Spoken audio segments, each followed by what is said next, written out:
अक्षय तृतीया को आखा तीज और अख तीज के नाम से भी जाना जाता है।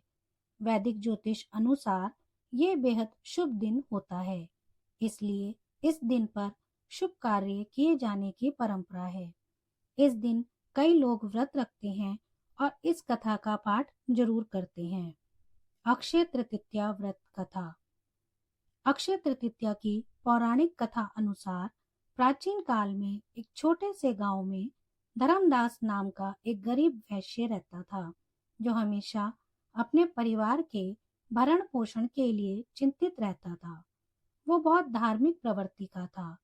पूजा पाठ में उसका बहुत मन लगता था।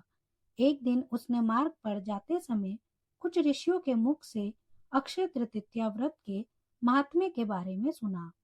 तब उसने भी इस दिन व्रत रखकर दान पुण्य के कार्य करने का विचार किया। जब अक्षय तृतीया आई तो उसने उस दिन सुबह जल्दी उठकर गंगा में स्नान करने के बाद विधि पूर्वक देवी देवताओं की पूजा की और व्रत रखा। साथ ही अपने सामर्थ्यानुसार जल से भरे घड़े, पंखे, चावल, नमक, जौ, सत्तू, गेहूं, गुड़, घी, दही, सोना और वस्त्र आदि चीजों का दान किया। इसके बाद उसके जीवन में जब भी अक्षय तृतीया का पावन पर्व आया, तब तब उसने पूरी श्रद्धा से व्रत रख दान पुण्य के कार्य किए। कहते हैं अक्षय तृतीया व्रत को रखने और इस दिन दान पुण्य करने से ही यही वैश्य दूसरे अगले जन्म में कुशावती का राजा बना।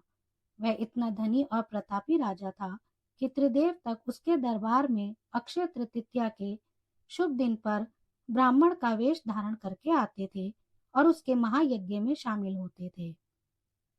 लेकिन इतना संपन्न होने के बाद भी उसे कभी भी अपनी श्रद्धा और भक्ति का घमंड नहीं हुआ और हमेशा धर्म के मार्ग पर चलता रहा। माना जाता है कि यही राजा आगे के जन्मों में भारत के प्रसिद्ध सम्राट चंद्रगुप्त के रूप में पैदा हुआ। कहते हैं अक्षय तृतीया के दिन जो भी इस कथा का महत्व सुनता है और विधि विधान से पूजा और दान आदि कार्य करता है, उसे अक्षय पुण्य की प्राप्ति होती है। साथ ही उसके जीवन में सदैव सुख समृद्धि बनी रहती है।